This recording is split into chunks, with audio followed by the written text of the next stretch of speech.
sa parole. Alors, lorsque j'étais en train de réfléchir sur ce que je devais annoncer comme parole, jusqu'à 14 heures, je ne savais même pas ce que j'allais dire.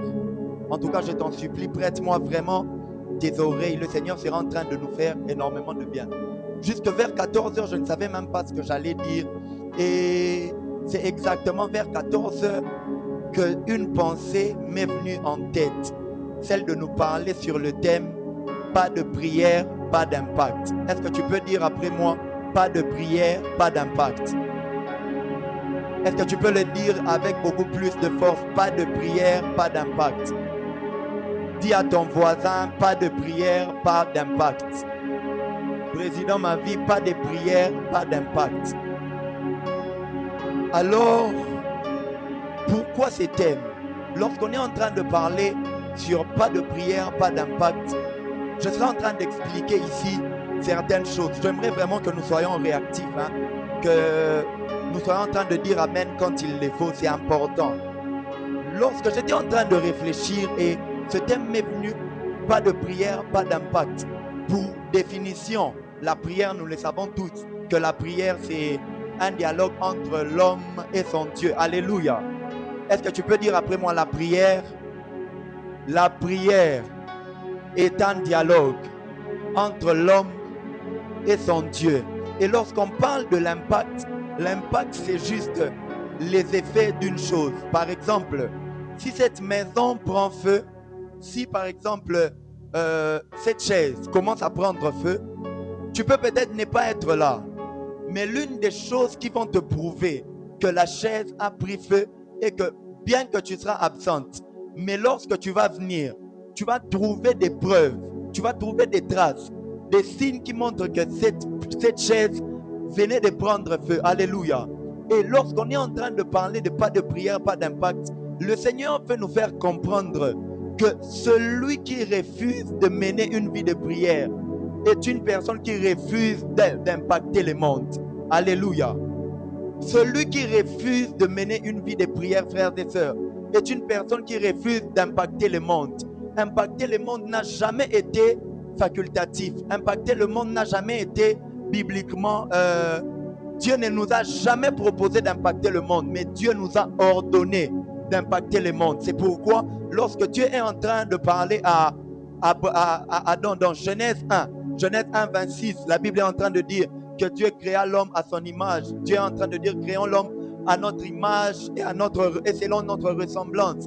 Dieu finit de créer l'homme. La Bible est en train de dire que Dieu les bénit et Dieu prononce des paroles dans l'esprit de l'homme. Il dit domine la terre, assujettis-la.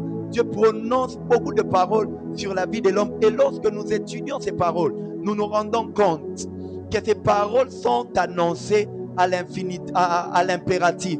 Nous le savons tous ici, que quand une phrase est à l'impératif, ça veut donc dire que ce n'est pas quelque chose de facultatif, mais que c'est quelque chose, c'est plutôt un ordre. C'est pourquoi je viens de dire à quelqu'un ce soir, impacter le monde est un ordre. Et la prière est la voie par laquelle nous pouvons impacter le monde. Le diable sait, frères et sœurs, que si tu te mets à prier, tu seras en train de changer les choses, de laisser des traces autour de toi. C'est pourquoi le diable a souvent veillé à nous affaiblir dans la prière. Alléluia.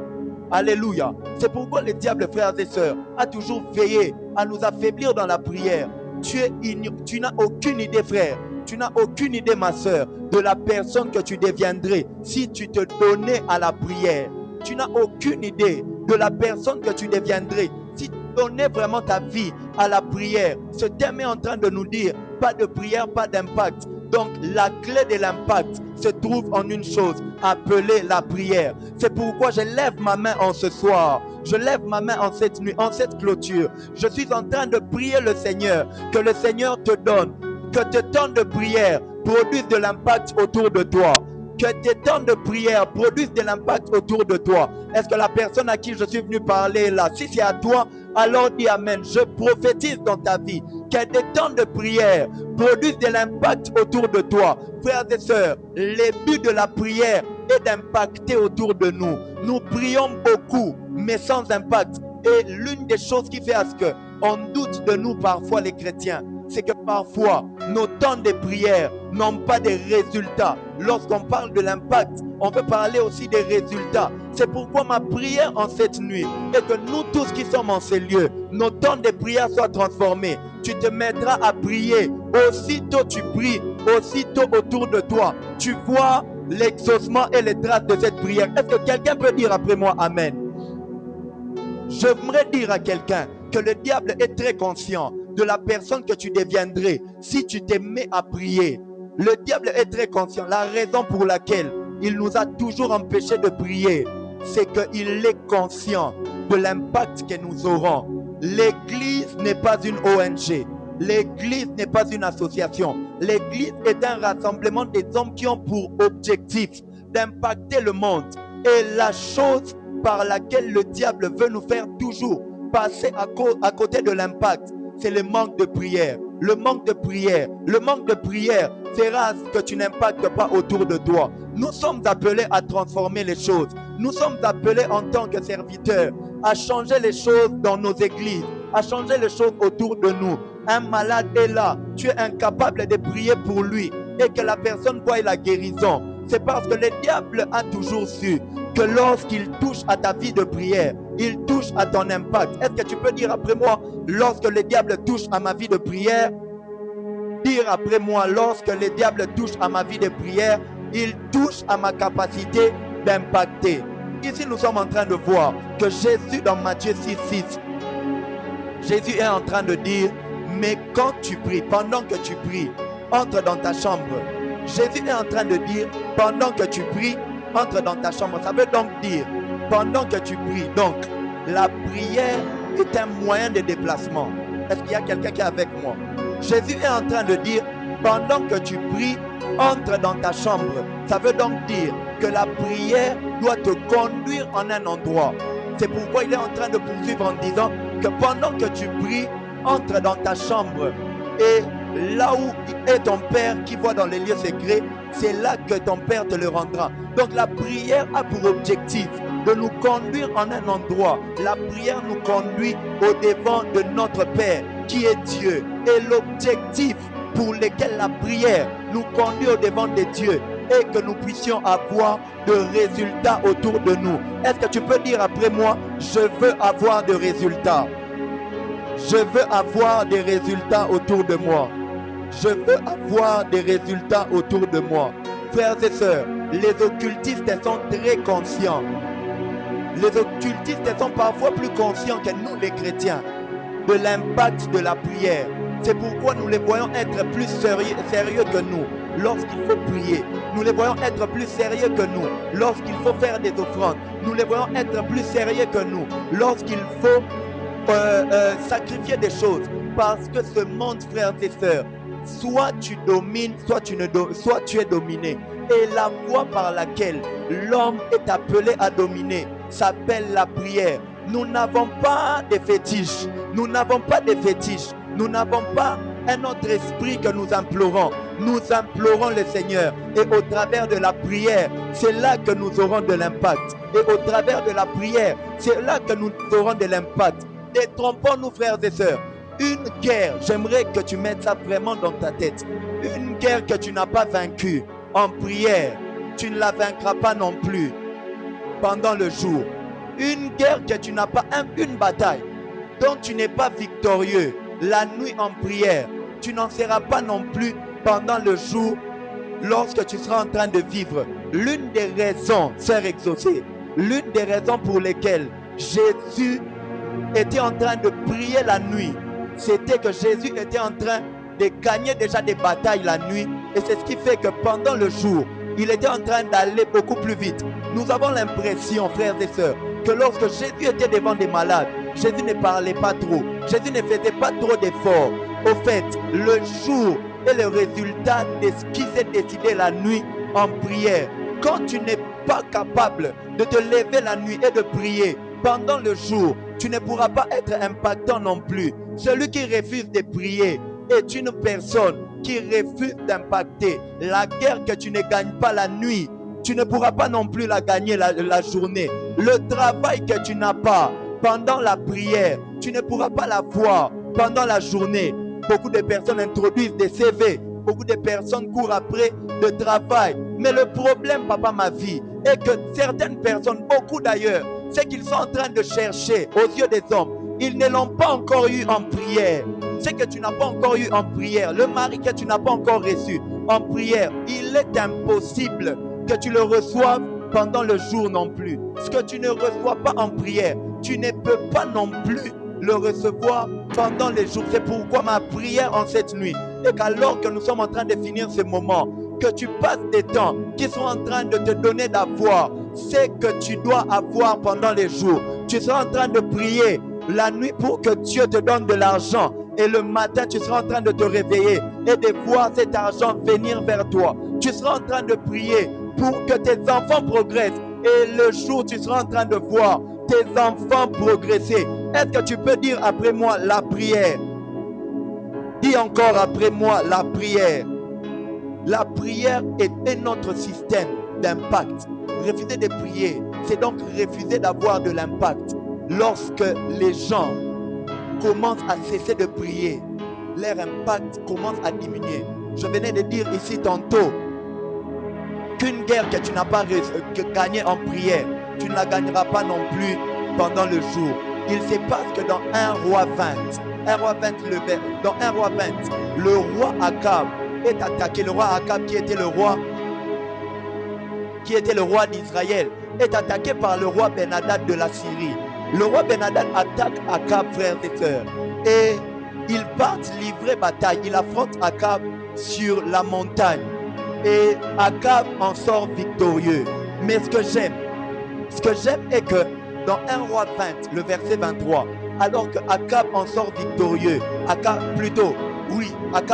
en sort victorieux, Ben-Hadad attaque le roi Akab sur la montagne.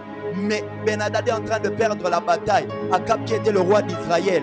Akab qui gagne la bataille. Mais il y a des soldats du roi Akab qui viennent dire à Akab, leur Dieu est un Dieu des montagnes. Les soldats de Ben-Hadad sont en train de dire à Akab, leur Dieu est un Dieu des montagnes. Affrontons-le pendant le jour et nous serons victorieux. Ce que j'aime est que la première bataille s'est livrée sur la montagne et la deuxième bataille s'est livrée dans la vallée. Ce que j'aime est que autant que Akab a eu la victoire sur la montagne, autant il l'a eu dans la vallée. Qu'est-ce que ce texte veut nous dire? Que la bataille que tu n'as pas encore réussi à vaincre sur la montagne, tu ne peux pas la vaincre non plus sur la vallée. Ben-Hadad a attaqué Akab sur la montagne, mais Akab en a été victorieux. Et lorsque Akab l'a attaqué pendant le jour, lorsque Ben-Hadad a encore attaqué Akab pendant le jour, il ne pouvait pas le vaincre, parce que tu ne peux pas me vaincre le jour alors que j'étais vaincu la nuit. Cet esprit qui te combat ne peut pas te combattre et te vaincre le jour alors que tu l'as vaincu la nuit. C'est pourquoi je prie au nom de Jésus que Dieu te donne la force de remporter des batailles. Est-ce que la personne à qui je suis venu parler est en ces lieux? Que Dieu te donne la force de remporter des batailles la nuit. Que Dieu te donne la force de remporter des batailles spirituelles. Plus jamais tu ne perdras tes combats. Plus jamais nous ne serons faibles. Plus jamais nous ne serons des ouvriers faibles. Nous serons en train de gagner toutes les batailles sur la montagne. En prière, ces choses qui nous ont longtemps fait souffrir, en prière, nous serons en train de le gagner. Toutes ces batailles qui étaient en train de nous faire du mal, en prière, sur la montagne, nous serons en train de les vaincre. Et sur la vallée, nous serons en train de voir la victoire. Alléluia. Alléluia. Pourquoi nous devons prier? Pourquoi nous devons prier? Parce qu'au travers de la prière est le moyen par lesquels l'homme emmène les règnes de Dieu sur terre. La prière est le moyen par lequel l'homme emmène la volonté de Dieu sur terre. Refuser de prier, c'est donc empêcher Dieu d'agir. Écoute-moi très bien. Le diable, aussi puissant qu'il est, aussi puissant qu'il est incapable d'empêcher Dieu d'agir. Mais un homme qui ne prie pas est capable d'empêcher Dieu d'agir. Je répète, le diable, aussi puissant qu'il soit, est incapable d'empêcher Dieu d'agir. Mais un homme qui ne prie pas est capable d'empêcher Dieu d'agir. Parce que le diable n'est pas l'ennemi de Dieu. Le diable est l'ennemi de l'homme. Mais ce qui se passe est que le diable est incapable d'empêcher Dieu d'agir. Mais un homme qui ne prie pas en est capable. C'est pourquoi la Bible est en train de dire: n'attristez pas le Saint-Esprit. Ça veut donc dire que lorsque le Saint-Esprit est attristé, papa, ma vie, il peut vouloir agir. Mais puisque en toi il est attristé, il est empêché d'agir. Autre part, la Bible est en train de dire: n'éteignez pas l'esprit. Ça veut donc dire que le Saint-Esprit peut vouloir manifester des choses. Mais puisque toi tu l'as éteint, ton attitude va l'empêcher d'agir. L'homme est capable d'empêcher Dieu d'agir. Et la prière est la voie par laquelle nous emmenons les règnes de Dieu. Autour de nous, il y a beaucoup de problèmes. Autour de nous, les gens souffrent. La prière, frères et sœurs, est le moyen par lequel nous sommes capables de changer les choses autour de nous. La prière, oh mon frère, ma sœur, est le moyen par lequel nous sommes capables de changer les choses autour de nous. Est-ce que tu peux dire après moi la prière? Pourquoi nous devons prier? Parce que en Christ, personne n'est un civil. En Christ, civil à Zalakate. Celui qui accepte Jésus, celui qui accepte que Jésus entre dans sa vie, celui qui accepte de donner sa vie à Jésus, accepte donc de devenir militaire. C'est pourquoi la Bible est en train de dire: allez et faites de toutes les nations des disciples. Jésus ne parle pas d'une catégorie de personnes là. Il est en train de parler à toute personne qui veut être son disciple. Le problème est qu'on a souvent cru que la déclaration « allez et faites de toutes les nations des disciples » est une déclaration que Jésus fait à des civils. Ce n'est pas une déclaration que Jésus fait à des civils. Pour aller et coloniser des gens, aller et arracher les gens du monde, il faut être des militaires. C'est pourquoi lorsque même le roi belge a voulu coloniser la RDC, il y avait de ces soldats ici. Parce que pour coloniser les gens, pour emmener les gens à un nouveau système, il faut une armée, il faut des personnes capables de changer leur manière de voir. Le problème, frères et sœurs, est qu'on a souvent cru, moi aussi je pensais toujours, que l'évangélisation était le travail des évangélistes. Or, j'aimerais dire à quelqu'un, l'évangélisation n'est pas le travail des évangélistes. L'évangélisation, frères et sœurs, c'est le travail des intercesseurs. Une âme que l'on n'a pas gagnée en prière, par l'intercession, il est impossible, je dis bien, impossible que les évangélistes les gagnent alors qu'ils iront annoncer l'évangile. C'est impossible qu'une âme que les intercesseurs n'ont pas gagnée en prière soit gagnée par les évangélistes. Parce que gagner les âmes est une activité militaire, c'est une guerre. Tu peux arracher quelqu'un d'un système pour le faire entrer dans un autre. Et là où les intercesseurs n'ont pas prié pour la moisson, les évangélistes ne pourront pas non plus gagner cette âme. L'évangélisation, ce n'est d'abord pas sortir et aller annoncer l'évangile. L'évangélisation, c'est d'abord gagner les âmes en prière. L'évangélisation, frères et sœurs, c'est d'abord gagner les âmes en prière. Là où les intercesseurs n'ont pas gagné les âmes, les évangélistes ne les gagneront pas non plus. C'est impossible. C'est impossible. Détrompons-nous. Si nous voulons voir nos églises changer, si nous voulons voir même cette église croître en nombre, croître en termes de membres, ce n'est pas d'abord le travail des sorties évangéliques. Parce que les évangélistes peuvent sortir, mais une âme que l'on n'a pas gagnée en prière, puisque l'évangélisation est une guerre, on ne pourra pas non plus la gagner lorsque les évangélistes seront en train de sortir. C'est pourquoi lorsque les apôtres étaient dans la chambre haute, ils étaient en train de soupirer. Kalada Kapaya. Les apôtres étaient en train de soupirer après quelque chose de nouveau venant du Seigneur. Et lorsque le Saint-Esprit vient, il remplit les apôtres de sa puissance. Une seule parole pouvait changer la vie de 3000 personnes. Une seule parole. Pourquoi? À cause de la prière. Le Seigneur nous appelle en cette nuit à une vie de prière exagérée. Tout excès nuit, les hommes disent toujours que tout excès nuit. Mais je viens dire à quelqu'un en cette nuit, l'excès de la prière ne nuit jamais. Nous sommes dans une guerre. Chaque jour nous menons une guerre, celle de gagner les âmes. Même si nous ne sommes pas, même si tu n'es pas dans le département d'évangélisation, ton travail est de gagner les âmes. Et gagner les âmes est un travail que les intercesseurs doivent faire en prière. Là où les intercesseurs n'ont pas gagné les âmes, j'insiste, il est impossible que les évangélistes les gagnent encore. Alléluia. Alléluia. Yes. Pourquoi nous prions? C'est pour nous mettre à jour en rapport avec les mouvements de Dieu. Nous prions pour nous mettre à jour en rapport avec les mouvements de Dieu. Je répète que l'un des buts de la prière est de nous mettre à jour. Au fait, l'homme est comme un système d'exploitation. Lorsque un téléphone n'est pas à jour, même lorsque ton WhatsApp n'est pas à jour, il se peut que WhatsApp Yabatumisusu, ils ont déjà développé une autre capacité. Mais puisque toi, ton WhatsApp n'est pas à jour, tu restes dans un ancien système. Oh frères et sœurs, je l'ai même dit hier. Dieu emmène des mouvements, mais Dieu peut changer, peut plutôt quitter un mouvement et emmener un autre. C'est pourquoi l'erreur des chrétiens, généralement, est que lorsque Dieu emmène un mouvement, les chrétiens, au lieu de s'attacher à Dieu qui a emmené le mouvement, les chrétiens s'attachent au mouvement. C'est pourquoi nous sommes en train de voir que parfois, tu t'attaches à une certaine manière de faire. Or que Dieu avait déjà quitté là depuis longtemps. Il était dans une nouvelle manière de faire. Mais toi, puisque tu ne pries pas, tu restes dans un ancien système. La prière nous met à jour en rapport avec les desseins de Dieu.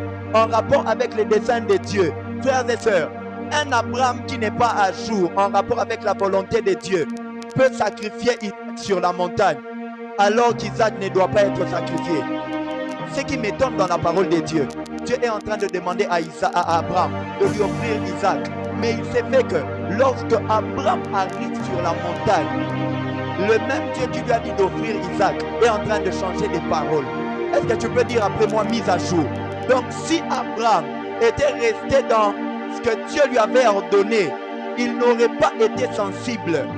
Il n'aurait pas entendu la voix de Dieu. Et Abraham aurait sacrifié Isaac. Alors que Dieu avait déjà changé les choses. Lorsqu'Abraham arrive sur la montagne et qu'il veut sacrifier Isaac, Abraham entend la voix du Seigneur lui parler.